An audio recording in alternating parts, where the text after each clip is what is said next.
അസാധ്യമായില്ലെൻ്റെ മുന്നിലിനി ജയം എനിക്കുണ്ട്. ഒന്നും അസാധ്യമായില്ലെൻ്റെ മുന്നിലിനി ജയം എനിക്കുണ്ട്. ഞാനൊട്ടും പിന്മാറുകില്ല, വിശ്വാസ ചുവടുകൾ മുന്നോട്ട് മുന്നോട്ട്.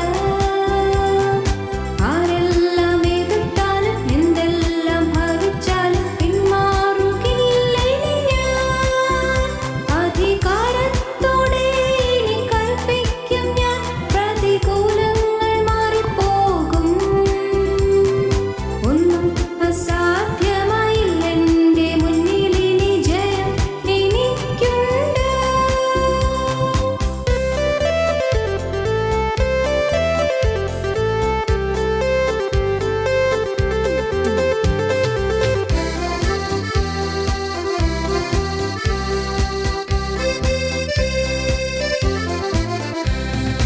അനർത്ഥമുണ്ടെന്നു ഞാൻ ഭയപ്പെടില്ല, തോൽവി വരുമെന്നും ഞാൻ ഭയപ്പെടില്ല.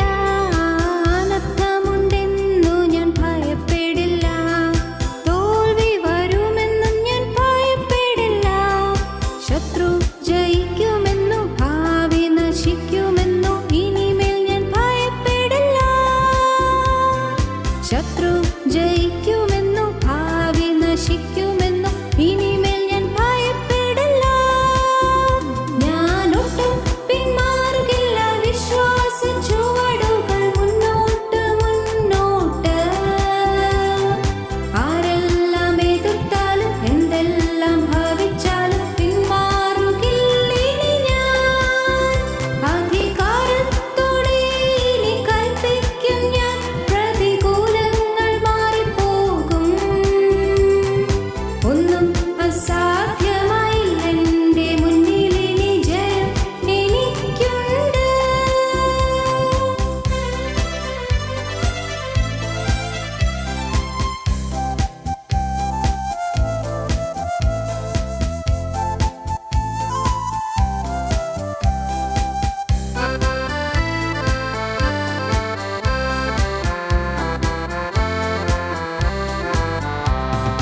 രോഗത്തിനോ ഇനി ശാപത്തിനോ പാപത്തിനോ ഞാൻ അധീനയല്ല.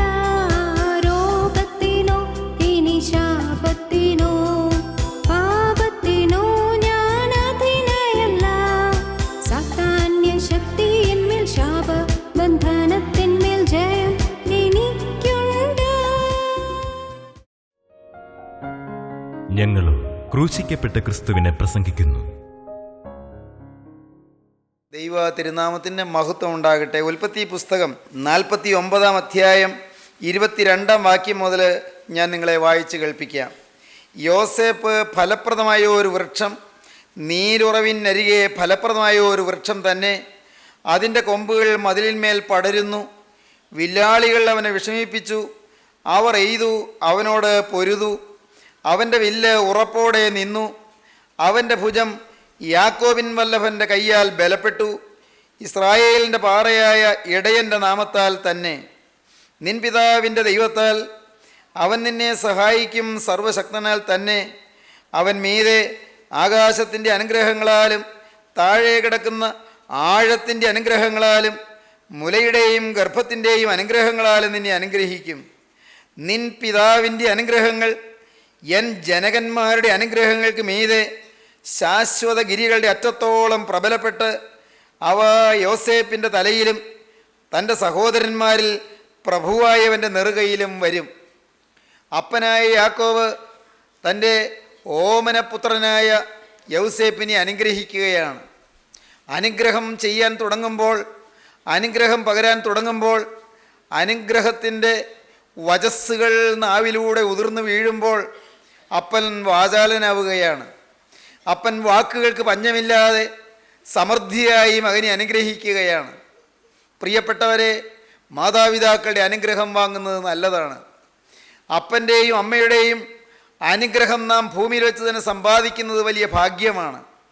മാതാപിതാക്കളെ അനുസരിക്കുക, മാതാപിതാക്കളുടെ ഉള്ളം തണുപ്പിക്കുക, മാതാപിതാക്കളുടെ ഹൃദയങ്ങൾക്ക് ശാന്തി നൽകുക, അവരുടെ ഉള്ളത്തിൽ അല്പം പോലും വേദന വരാതെ നമ്മളെ തന്നെ സൂക്ഷിക്കുക, അത് നമുക്ക് അനുഗ്രഹമാണ്. യൗസേപ്പിനോട് പറയുന്നു, യൗസേപ്പിന് നിൻ്റെ പിതാവിൻ്റെ അനുഗ്രഹങ്ങളുണ്ട് എന്ന് പറയുന്നു. മകനെ, നിൻ്റെ പിതാവായ എൻ്റെ അനുഗ്രഹങ്ങൾ നിനക്കുണ്ട് എന്ന് പറയുന്നു.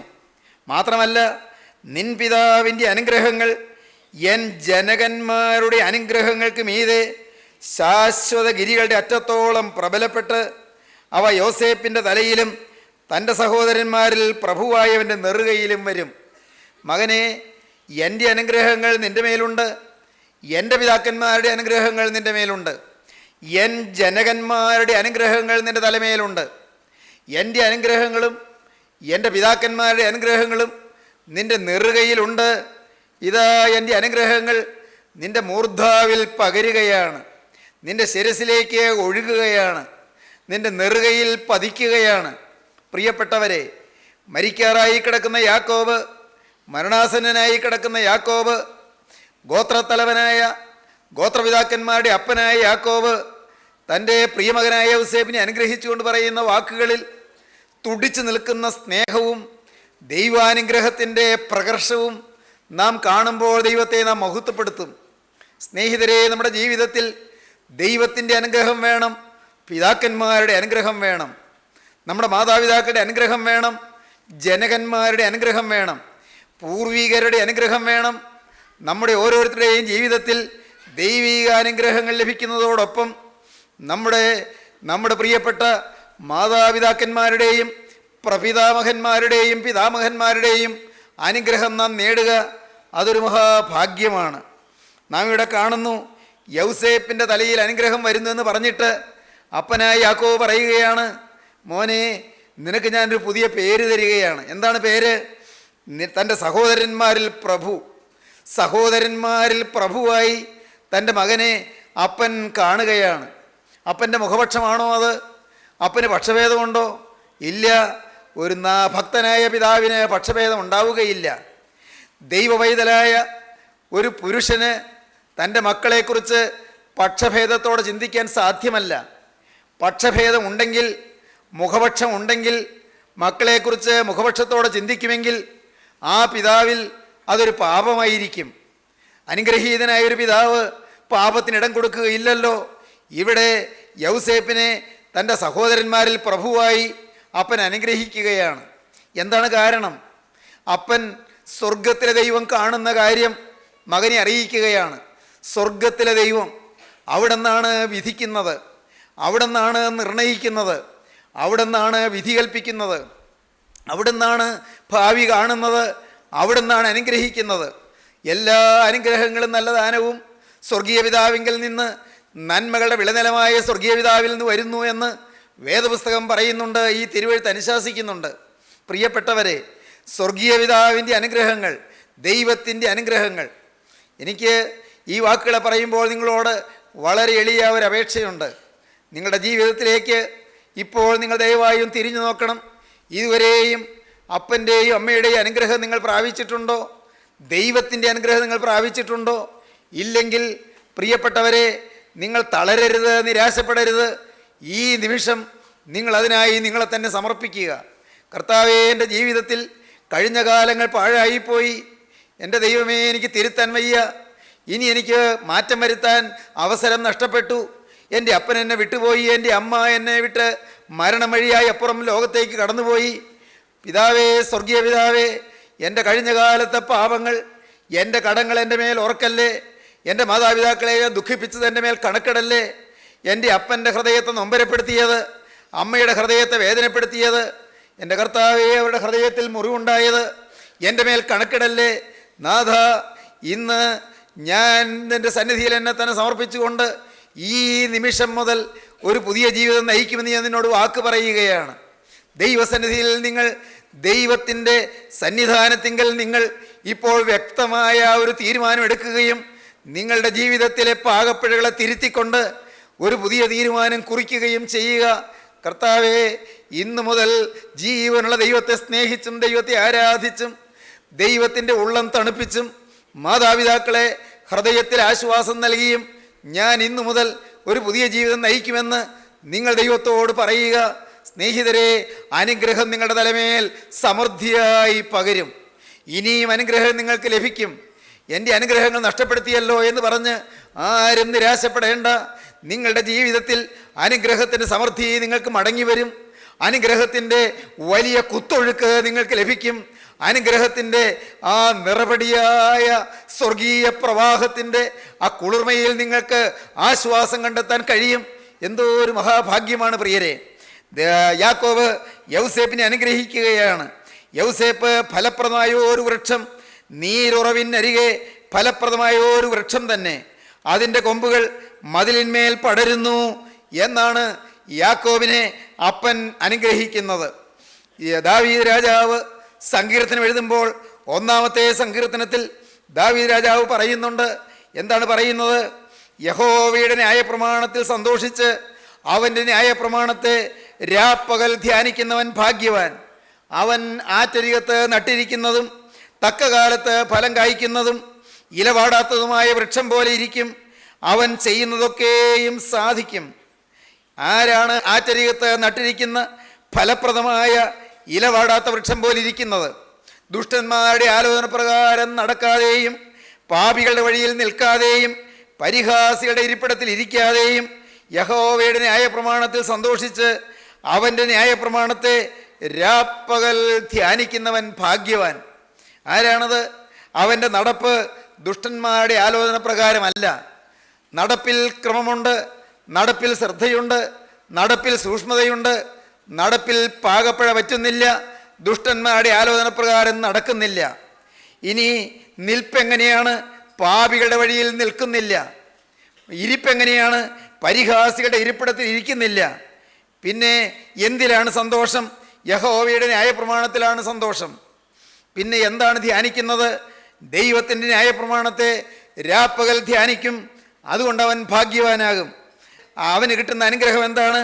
അവൻ ആറ്റരികത്ത് നട്ടിരിക്കുന്നതും തക്ക കാലത്ത് ഫലം കായ്ക്കുന്നതും ഇലവാടാത്തതുമായ വൃക്ഷം പോലെ ഇരിക്കും. അവൻ ചെയ്യുന്നതൊക്കെയും സാധിക്കും.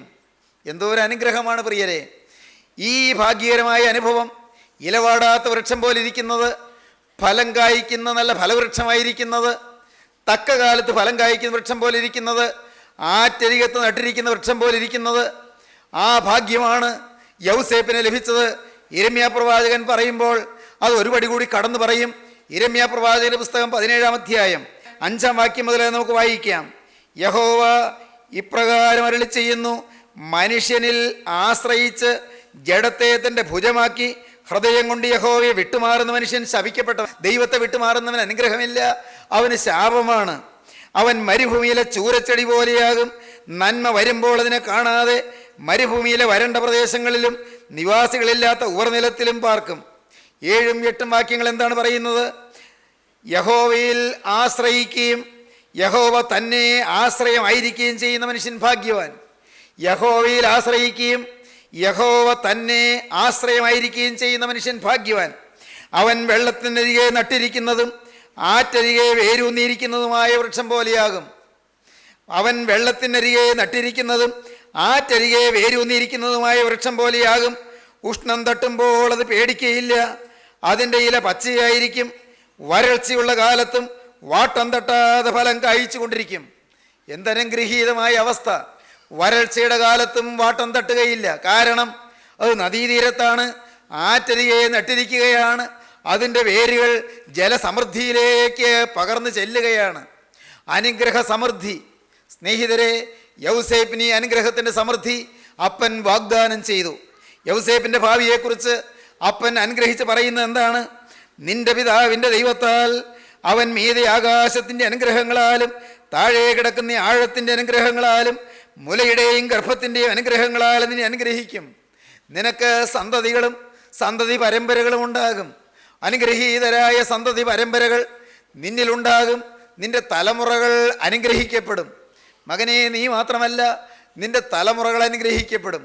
പ്രിയപ്പെട്ടവരെ, നിങ്ങൾ നിങ്ങളുടെ മക്കളെ ഓർത്ത് ആകുലപ്പെടാറില്ലേ? നിങ്ങളുടെ മക്കളുടെ സ്വഭാവ ദൂഷ്യം ഓർത്ത് നിങ്ങൾ വിതുമ്പാറില്ലേ?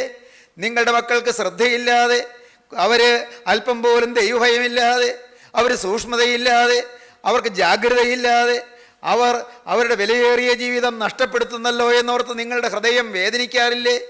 നിങ്ങൾ കരയാറില്ലേ?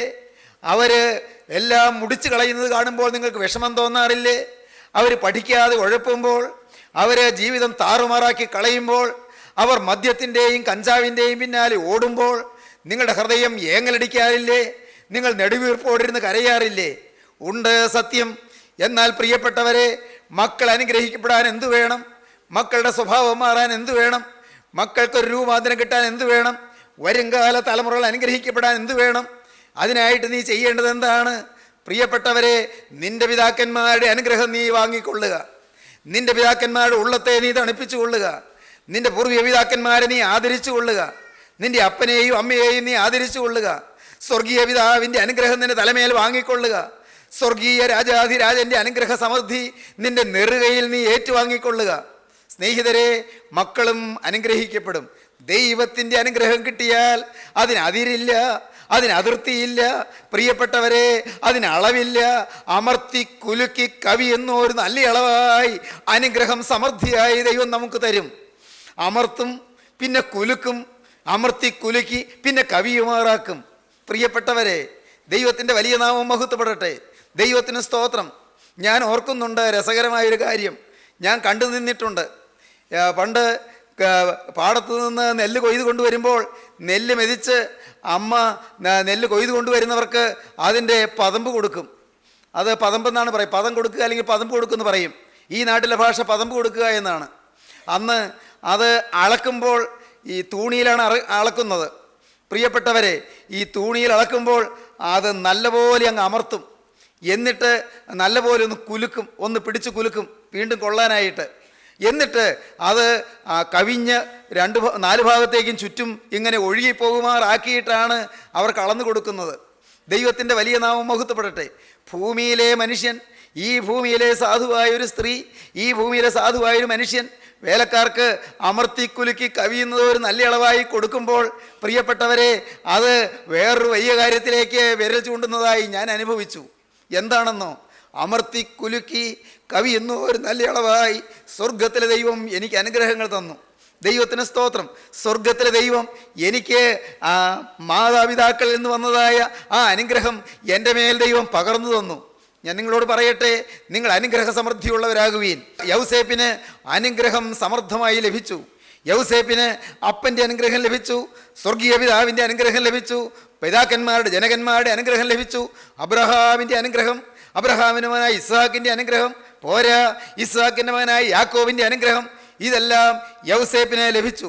ആവർത്തന പുസ്തകത്തിലേക്ക് വരുമ്പോൾ ഈ യൗസേപ്പിൻ്റെ പിൽക്കാല ഗോത്രത്തെ മോശ 430 വർഷത്തിന് ശേഷം അനുഗ്രഹിക്കുന്നത് നമുക്ക് കാണാം. ആവർത്തന പുസ്തകത്തിൽ യൗസേപ്പിൻ്റെ പിൽക്കാല തലമുറയെ, യൗസേപ്പിൻ്റെ മക്കളെ, യൗസേപ്പിൻ്റെ ഗോത്രത്തെ മോശ, പ്രവാചക ശ്രേഷ്ഠനായ മോശ അനുഗ്രഹിക്കുന്നു. 33-ാം അധ്യായം 13-ാം വാക്യം, ആവർത്തനം 33-13 മുതൽ യോസേപ്പിനെ കുറിച്ച് അവൻ പറഞ്ഞത്, മോശ പറഞ്ഞത്, യോസേപ്പിനെ കുറിച്ച് അവൻ പറഞ്ഞത്, ആകാശത്തിലെ വിശിഷ്ട വസ്തുവായ മഞ്ഞുകൊണ്ടും താഴെ കിടക്കുന്ന അഗാധ ജലം കൊണ്ടും സൂര്യനാൽ ഉളവാകുന്ന വിശേഷ ഫലം കൊണ്ടും പ്രതിമാസിക ചന്ദ്രനാൽ ഉളവാകും വിശിഷ്ട ഫലം കൊണ്ടും പുരാതന പർവ്വതങ്ങളുടെ ശ്രേഷ്ഠ സാധനങ്ങൾ കൊണ്ടും ശാശ്വത ശൈലങ്ങളുടെ വിശിഷ്ട വസ്തുക്കൾ കൊണ്ടും ഭൂമിയിലെ വിശേഷ വസ്തുക്കളും സമൃദ്ധിയും കൊണ്ടും അവൻ്റെ ദേശം യഹോവയാൽ അനുഗ്രഹിക്കപ്പെടുമാറാകട്ടെ. മുൾപടർപ്പിൽ വസിച്ചവൻ്റെ പ്രസാദം യോസേപ്പിൻ്റെ ശിരസിന്മേലും തൻ്റെ സഹോദരന്മാരിൽ പ്രഭുവായവൻ്റെ നെറുകമേലും വരുമാറാകട്ടെ. അവൻ്റെ കടിഞ്ഞൂൽ കൂറ്റൻ, അവൻ്റെ പ്രതാപം, അവൻ്റെ കൊമ്പുകൾ കാട്ടുപോത്തിൻ്റെ കൊമ്പുകൾ, അവയാൽ അവൻ സകല ജാതികളെയും ഭൂസീമാവാസികളെയും വെട്ടി ഓടിക്കും. ദൈവത്തിൻ്റെ വലിയ നാമം മഹത്വപ്പെട്ടു. എന്തെന്ത് വാഗ്ദാനങ്ങൾ! ദൈവപുരുഷനായ ദീർഘദർശിമാരിൽ തലവനായ മോശയിൽ കൂടി ലഭിക്കുന്ന അനുഗ്രഹങ്ങൾ, ദൈവമക്കളുടെ അനുഗ്രഹങ്ങൾ. ഞാൻ നിങ്ങളോട് അതും ചേർത്ത് പറയാം. ദൈവമക്കളുടെ അനുഗ്രഹവും നാം വാങ്ങണം. ദൈവമക്കളുടെ ഉള്ളത്തെയും തണുപ്പിക്കണം. ദൈവത്തിൻ്റെ ഉള്ളത്തെ തണുപ്പിക്കണം, ദൈവമക്കളുടെ ഉള്ളത്തെയും തണുപ്പിക്കണം. മോശയുടെ ഉള്ളം തണുത്തു.